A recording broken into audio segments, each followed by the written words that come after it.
नमस्कार दोस्तों। क्या, कब, कहा और कैसे, सबसे पहला वीडियो मैंने बनाया था डेट्स को लेकर के, तिथियों को लेकर के, ईसवी सन ईसा पूर्व की जो बेसिक जानकारी है उससे आपको मैंने अवगत करवाया था। अब इस चैप्टर को हम शुरू करते हैं और जो पहला टॉपिक है, लोग कहां रहते थे। जैसे मैं पढ़ाऊंगा यहां पर आपको साइड में मैप डिस्प्ले होता रहेगा संबंधित जानकारी का, तो आप उसको भी ध्यान से देखना है और जो मैं यहां लिखवाता हूं उसको नोट्स करते रहना है। लोग कहां रहते थे, तो जो आरंभिक मानव था उसको या उसके रहने के जो प्रमाण मिले वो गुफाओं में मिले। और जो प्रारंभिक जो गुफाएं थी, जिसमें भीमबेटका मध्य प्रदेश की गुफा का नाम सबसे पहले लिया जाता है और उसी से संबंधित हम ये टॉपिक शुरू कर रहे हैं। तो जो सबसे पहले जो मानव के रहने के प्रमाण मिले हैं, लोग कहां रहते थे, तो इसके अंदर दोस्तों नर्मदा नदी के आसपास। तो देखिए आपको चित्र में नर्मदा नदी वाला जो मैप डिस्प्ले हो रहा है, नर्मदा नदी ये मध्य प्रदेश में अमरकंटक से निकलती है। अमरकंटक से इसका उद्भव होता है, निकलती है। नर्मदा नदी मध्य प्रदेश से निकल करके इसके बाद में गुजरात में बहती है और गुजरात में बह करके सीधा ये अरब सागर में खंबात की खाड़ी के माध्यम से गिरती है। ये इसका रास्ता है। अब देखिए चित्र के अंदर आपको नजर आ रहा है कि जो नर्मदा नदी है वो अमरकंटक से निकल करके सीधा यहां पर, और ये देखिए मान लीजिए अरब सागर, ये है आपकी नर्मदा। इसी तरह से वहां पे बताया गया है। ये मैप जिसके अंदर देखो ये लाल लाइन से इसका रास्ता बताया है मैंने, इसके अंदर ये आपका अरेबियन सी है, अरब सागर है। इसके सहारे सहारे मानव ने रहना शुरू किया होगा और जो रायसेन जिला है वहां पर एक गुफाओं के प्रमाण मिले हैं। जगह का नाम है भीमबेटका की गुफाएं। भीमबेटका की जो गुफाएं मिले हैं वहां पर पता चला है कि आरंभिक मानव यहां रहता होगा। आरंभिक मानव कहां रहता था, इसका पहला प्रमाण हमने, आपका जो सिलेबस बता रहा है नर्मदा नदी, तो नर्मदा नदी के आसपास जो आदमी रहता था वो कैसा था, वो आरंभिक मानव था। आरंभिक मानव, और आरंभिक मानव कैसा था, वो था आखेटक। आखेटक का मतलब होता है बेटा शिकारी, जो जानवरों का शिकार करके अपना जीवन बसर करता था, मारता था जानवरों को। लेकिन उसके बाद में आखेटक हो गया। अब आखेट शिकार किसका करता था, वो जानवरों का शिकार करता था, जानवरों का शिकार। लेकिन उसके बाद में उसने कुछ चीजों को इकट्ठा करना शुरू किया, इसलिए उसको कहा गया संग्राहक। संग्राहक।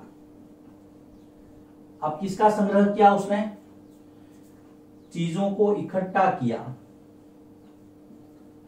अब इकट्ठा किया, क्या क्या इकट्ठा किया होगा, जैसे फल, जड़ें और अन्य वस्तुएं, जिसके अंदर शहद भी हो सकता है, जिसके अंदर फूल भी हो सकते हैं, जिसके अंदर अन्य कंद जो उस समय जंगल में उसको मिलते होंगे, ये सारी चीजें उसने इकट्ठी की होगी। इसलिए जो आरंभिक मानव था, जहां हम नर्मदा नदी के आसपास उसके प्रमाण ढूंढते हैं, उसको नाम दिया गया सम्मिलित रूप से आखेटक संग्राहक। इस शब्द को आप आरंभिक मानव के लिए इस्तेमाल करेंगे। आगे जो चैप्टर आएंगे उसमें आपको इसको विधिवत रूप से ध्यान रखना है। जो आरंभिक मानव था, जो मैप में आपने साइट देखी है नर्मदा नदी जहां से अमरकंटक से निकल करके अरब सागर की तरफ बढ़ रही है, बीच के अंदर ऐसे कई स्थान मिले हैं जहां कौन रहता था, जहां रहता था आरंभिक मानव, जिसको नाम दिया गया है आखेटक संग्राहक। जो स्थान मैंने बताया आपको उसमें बहुत महत्वपूर्ण है, आगे के चैप्टर्स में हम इसका जिक्र करेंगे। भीमबेटका की गुफाएं मध्य प्रदेश में, मध्य प्रदेश, ये आपको पता रखना। आरंभिक मानव आखेटक था, शिकारी था और संग्राहक था। चीजों को इकट्ठा करता था। क्या क्या इकट्ठे करता था? फल, जड़ें, अन्य वस्तुएं, शहद, फूल और अन्य कंद जो उसको जंगल में मिलते थे। इससे हमने देखा, एक नदी के बारे में हमने जानकारी हासिल की जो मध्य प्रदेश से निकलती है, गुजरात होते हुए अरब सागर में मिलती है। इसी नर्मदा नदी को मध्य प्रदेश और गुजरात में बहुत महत्वपूर्ण माना जाता है। मध्य प्रदेश की जीवन रेखा भी यदि मैं कह दूं तो अतिशक्ति नहीं होगी। लोग कहां रहते थे, इस टॉपिक का पहला पड़ाव मैंने पार कर लिया है। लोग कहां रहते थे? लोग गुफाओं में रहते थे, नदियों के किनारे रहते थे, लेकिन वो कौन थे? आखेटक संग्राहक थे। अब मैं आपको लोग कहां रहते थे कि दूसरी जगह पर लेकर चलता हूं। इसको लिखिए आप। देखो बेटा, लोगों के रहने की जो आरंभिक मान्यता, उसके रहने की जो दूसरी जगह आपका सिलेबस डिसाइड कर रहा वो है सुलेमान और कीर्तन पहाड़ियां। आप मैप में देख सकते हैं। सुलेमान और कीर्तन पहाड़ियां उस समय भारतीय उपमहाद्वीप का हिस्सा थे, लेकिन वर्तमान भारत का हिस्सा नहीं थे। देखिए, मैं आपको कच्चे चित्र से मानचित्र के अलावा देखिए बता देता हूं। मान लीजिए आपको चित्र में नजर आ रहा है इस तरह से, यहां पर ये पाकिस्तान और ये अफगानिस्तान। तो ये जो सीमा है, ये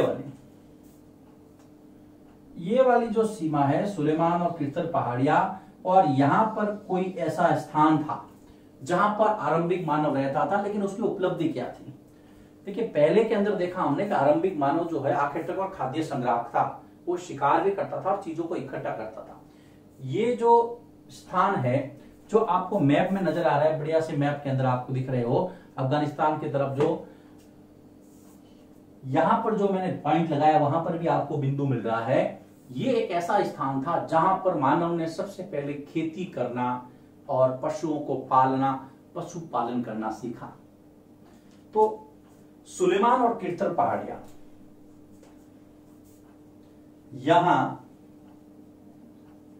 ऐसे स्थानों के प्रमाण मिले हैं। ऐसे स्थानों के प्रमाण का मतलब है सबूत मिले हैं। ध्यान देना, यहां ऐसे स्थानों के प्रमाण मिले हैं जहां जो आरंभिक मानव था, आरंभिक मानव ने सबसे पहले सर्वप्रथम क्या करना? खेती करना तथा जानवरों को पालना, जिसको पशुपालन कहा गया है। जानवरों को पालना सीखा या शुरू किया सबसे पहले यहां पर। इसलिए एक जगह का नाम मुझे याद आ रहा है, यहां पर एक जगह है मेहरगढ़, जहां पर व्यक्ति ने सबसे पहले, ये मेहरगढ़ पाकिस्तान में है और बिल्कुल इसी सीमा पर है, सुलेमान और कीर्तन पहाड़ियों की सीमा पर।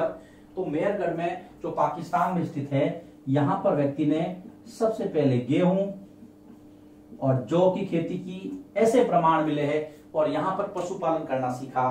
तो हम पढ़ रहे हैं लोग कहां रहते थे, उसका दूसरा पार्ट है सुलेमान और कीर्तन पहाड़ियां, जहां पर सबसे पहले खेती के और पशुपालन के, जानवरों को पालने के साक्ष्य मिले हैं। और खेती के अंदर गेहूं और जौ, दो अनाजों का सबसे पहले जिक्र आता है, और जगह उदाहरण के लिए बताई गई है मेहरगढ़।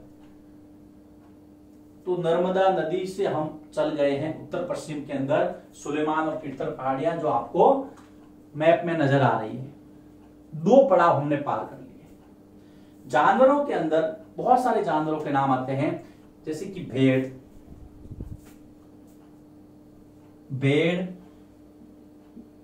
बकरी, जैसे कि गाय बैल, ये सारे नाम आप ले सकते हैं। इनको इन्होंने पालना सीखा, पालतू बनाया, तो खेती और पशुपालन करना सीखा। ये आरंभिक स्थान थे। नर्मदा नदी से हम सुलेमान और कीर्तन पहाड़ियों की तरफ बढ़े। अब हम तीसरे स्थान पर, जो सिलेबस में आपके दिया गया है, गारो पहाड़ियां भारत के उत्तर पूर्व की तरफ, और विंध्याचल पर्वतमाला जो भारत को लगभग 2 भागों में बांटती है मध्य भारत के अंदर, उसका जिक्र करेंगे। लिखिए इसको, मैं आगे बढ़ता हूं। जो बताया गया है वो बताया गया है 2 स्थानों पर। एक तो आपके बताया गया है भारत का पूर्वोत्तर क्षेत्र, और पूर्वोत्तर क्षेत्र में भी जो ब्रह्मपुत्र के लगती हुई जो पहाड़ियां हैं, गारो पहाड़ियां। देखिए उत्तर पूर्व की जो महत्वपूर्ण नदी है, उत्तर पूर्वी, जिसको आप पूर्वोत्तर क्षेत्र कहते हैं, वो नदी है ब्रह्मपुत्र। ब्रह्मपुत्र नदी ये नॉर्थ ईस्ट की, पूर्वोत्तर क्षेत्र की, उत्तर पूर्व की बहुत महत्वपूर्ण नदी है। यहां पर मैप में आप देख सकते हैं जो निशान किया हुआ है गारो पहाड़ियों का, और ब्रह्मपुत्र नदी जो निकल रही है सीधी बंगाल की खाड़ी में जाके गिरती है, आगे गंगा से मिलती है। इसके अलावा और जो आरंभिक मानव रहता था वो है विंध्याचल पर्वतमाला। विंध्याचल पर्वतमाला की बेटा ये विशेषता है कि यह भारत को लगभग 2 भागों में बांटती है, लगभग 2 भागों में, उत्तर भारत और दक्षिण भारत। और यहां से जो आरंभिक मानव है उसके प्रमाण मिले हैं। और ये वो क्षेत्र थे जहां क्या हुआ, सर्वप्रथम चावल की खेती की गई, या सर्वप्रथम चावल उपजाया गया। और चावल वहां होता है जहां पानी बहुत ज्यादा होता है, चावल के लिए पानी ज्यादा चाहिए, इसलिए ये वो क्षेत्र थे जहां पानी की कोई कमी नहीं थी। इसलिए जब पानी की कमी नहीं थी, वह आरंभिक मानव आराम से रहता था। विंध्याचल पर्वतमाला क्या विशेषता है, भारत को लगभग 2 भागों में बांटती है, 2 बराबर भागों में। इसके पहले हमने देखा कि पूर्वोत्तर क्षेत्र और उसके अंदर गारो पहाड़ियां, जहां से आरंभिक मानव के रहने के साक्ष्य मिले हैं।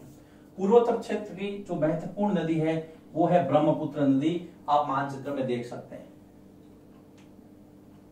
लोग कहां रहते थे उसके 3 पार्ट। नर्मदा नदी का किनारा, उसका जो बहाव क्षेत्र था उसके आसपास, हमने भीमबेटका का उस समय जिक्र किया था। दूसरा सुलेमान और कीर्तन पहाड़ियां जो कि उत्तर पश्चिम के अंदर थी, और वहां पे मेहरगढ़ पाकिस्तान के अंदर जो सीमावर्ती क्षेत्र था सुलेमान और कीर्तन पहाड़ियों के लगता हुआ, उसका मैंने जिक्र किया था। तीसरा पूर्वोत्तर क्षेत्र के अंदर गारो पहाड़ियां, महत्वपूर्ण नदी ब्रह्मपुत्र नदी, और अगर मध्य भारत में बात करें तो विंध्याचल पर्वतमाला के आसपास जहां पे पहले चावल उपजाया गया।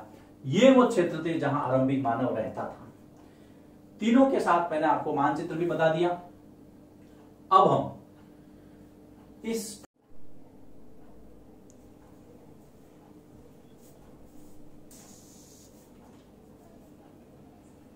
चले आगे चलते हैं। जो आरंभिक मानव था आखिर तक खाद्य संग्राहक था, वहां तक तो ठीक था, लेकिन उसके बाद में नदियों के किनारे एक नई सभ्यता का विकास हुआ जिसको हम सिंधु सभ्यता कहते हैं। और सिंधु सभ्यता के बाद में जब वो सिंधु नदी के पूर्व में बढ़ा तो वहां पर आर्य सभ्यता और महाजनपद नाम से एक नई व्यवस्था देखने को मिली। तो ये सब क्या था, आपको इतना बड़ा नहीं सोचना, आपको सिर्फ यहां पर अब जो अगला टॉपिक है कि सिंधु और गंगा नदी और इनकी सहायक नदियां। तो सबसे पहले तो सहायक नदी होता क्या है, जिसको आप ट्रिब्यूटरी भी कहते हैं, सहायक नदी। सहायक नदी वह नदी होती है, वह नदी या ऐसी नदी जो अपना जल किसी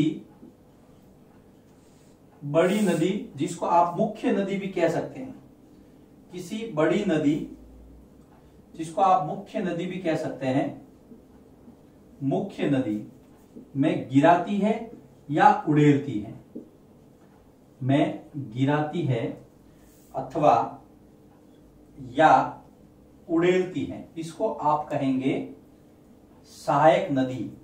अब आपको जैसे चित्र से मैं बताना चाहता हूं, मान लीजिए ये मुख्य नदी है, ये मुख्य नदी जा रही है आपकी, ठीक है, और यहां पर इसके दक्षिण से आकर के कोई एक नदी इसके अंदर मिल जाती है, छोटी सी नदी है ये। तो ये तो हो गई इसकी सहायक नदी और ये हो गई मुख्य नदी। हम इसको समझ सकते हैं, आपको ऐसे समझना, ये तो है मुख्य नदी जिसको आप मेन रिवर कह सकते हैं, ये मुख्य नदी, और ये है सहायक नदी। सहायक नदी, ये मुख्य नदी बह रही है और ये इसके दक्षिण से आके इसके अंदर मिल गई। अब नदियां और उसकी सहायक नदियां, अगर हम सिंधु नदी की बात करें, आपको मैप में नजर आ रहा है सिंधु नदी, और सिंधु नदी जो मुख्य नदी है इसकी 5 सहायक नदियों का वर्णन है जो सिंधु के अंदर आकर के मिलती है। मैप में देखिए आपको नजर आ रहा है सिंधु नदी और उसकी जो सहायक। अब उत्तर से दक्षिण की ओर क्रम हम इसका देखेंगे। उत्तर से दक्षिण में देखिए, सबसे पहले झेलम, पहली नदी, पहली इसकी सहायक नदी झेलम। उसके बाद में जो दूसरी नदी है वो है चिनाब,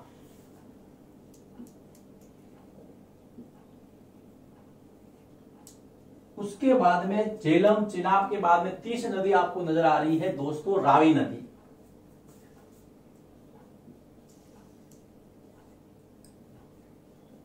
झेलम चिनाब रावी, इसका क्रम आपको ध्यान रखना है। चौथी है यहां पर व्यास, और अंत में आपको नजर आ रही है सतलज। ये सिंधु की सहायक नदियां हैं और इनका जो उत्तर से दक्षिण का क्रम है वो आपको ध्यान में रखना है। क्रम कौन सा है? उत्तर से शुरू करना है दक्षिण की तरफ। मैप आपकी किताब में भी दिया हुआ है, यहां पर भी है, आप इसको देख सकते हैं। अब मैं इसको थोड़ा सा और आगे बढ़ाता हूं। थोड़ा सा और आगे बढ़ाने का मतलब है, जब टॉपिक चल ही रहा है और नदियों की बात चल गई है, तो यहां पर मैं इसके जो वैदिक नाम है वो भी मैं आपको बताना चाहता हूं। जो वैदिक नाम, यानी जो वेदों में, खास करके ऋग्वेद में जो इनके नाम लिए गए हैं उनका मैं यह जिक्र करना चाहूंगा। तो झेलम है, उसके लिए नाम है वितस्ता, ये इसका पौराणिक नाम है। याद रखना दोस्तों, चूंकि नदियों की बात चली इसलिए मैंने यहां पर इसको बताना उचित समझा। जो झेलम है उसका पौराणिक नाम है वितस्ता नदी। जो चिनाब है उसका नाम है अस्कनी या अस्किनी। झेलम वितस्ता, चिनाब अस्किनी। रावी, उसके लिए पौराणिक नाम है परुष्णी। परुष्णी नदी के किनारे एक बहुत महत्वपूर्ण युद्ध हुआ था वैदिक काल का। जब वैदिक काल पढ़ूंगा तो मैं आपको बताऊंगा। व्यास, इसके लिए शब्द है विपाशा, और सतलज के लिए नाम है शतुद्री। तो आशा करता हूं मेरे 6th क्लास के मेरे जो छोटे छोटे दोस्त हैं, जो अभी अभी मेरे से जुड़े हैं, इतिहास पढ़ रहे हैं, नदियों के पौराणिक नाम जरूर याद कर लेंगे। अगर आप याद करेंगे मुझे बहुत खुशी होगी। जो मैं आपको देना चाह रहा हूं मैं आपको दे पाऊंगा। सहायक नदियां किसकी है? सिंधु नदी की। इनके जो पौराणिक नाम हैं वो आप देखिए, झेलम को वितस्ता, चिनाब को अस्किनी, रावी को परुष्णी, व्यास को विपाशा, सतलुज को शतुद्री। इनका ये क्रम है उत्तर से दक्षिण। आप इनका उत्तर से दक्षिण क्रम याद रखें, बहुत काम आएगा आगे जाकर। अभी हमने क्या देखा कि सहायक नदी किसे कहते हैं। तो सहायक नदी वह नदी जो अपना जो जल है वो किसी बड़ी नदी या मुख्य नदी में, तो यहां पर मुख्य नदी कौन सी हो गई? सिंधु नदी। और ये पांचों अपना नदी, ये जो जल है वो सिंधु नदी के अंदर उड़ेलती है। इसके अलावा जो दूसरा जो नाम दिया है वो दिया है गंगा नदी। तो गंगा नदी जो कि बंगाल की खाड़ी में अपना जल गिराती, और जो सिंधु नदी है वो इस तरफ अरब सागर की ओर आती है। गंगा नदी की जो एक सोन नदी वो इसकी सहायक नदी है। गंगा की जो एक सहायक नदी है उसका नाम दिया है मित्रों सोन नदी। तो इसको आप देखेंगे, ये सोन किसकी सहायक नदी है? गंगा की। गंगा की बहुत सारी सहायक नदियां, जैसे यमुना है, फिर आपका सोन है, गंडक है, लेकिन यहां पर हम इसके बारे में ज्यादा चर्चा नहीं करेंगे। अब देखिए, जो पहले हमने 3 स्थान पढ़े थे, चाहे वो नर्मदा नदी के किनारे हो, चाहे गारो की पहाड़ियां हो, या विंध्याचल पर्वतमाला के आसपास का क्षेत्र हो, वो आरंभिक मानव था। ये जो मानव था वो उससे थोड़ा एडवांस था, ये व्यापार भी करता था। हमने देखो जब चैप्टर शुरू किया था, हमने बहुत सारे लोगों की श्रेणियां थी, जो आरंभिक मानव है, पशुपालक है, फिर खेती करना सीखा, ये इससे एडवांस था थोड़ा। और यहां गंगा नदी और उसकी सहायक नदियों के किनारे जो आरंभिक नगर विकसित हुई, जिसमें से एक नगर का नाम आता है मगध। मगध क्या है? वो आरंभिक नगर था, आरंभिक नगर और शक्तिशाली था। जब महाजनपद काल आता है तो मगध सबसे शक्तिशाली महाजनपद बन करके उभरता है। तो आरंभिक नगरों का जो विकास हुआ वो कहां हुआ? जो शक्तिशाली नगर बने वो गंगा और सिंधु के सहायक नदियों के किनारे। तो यहां पर आपको मगध का नाम याद रखना है, आरंभिक नगर मगध। लिखिए इसको, सहायक नदी, सिंधु की सहायक नदियां, उसके पौराणिक नाम गंगा सोन नदी, आरंभिक नगर मगध। इसको लिखिए, फिर मैं इसको आगे बढ़ाता हूं।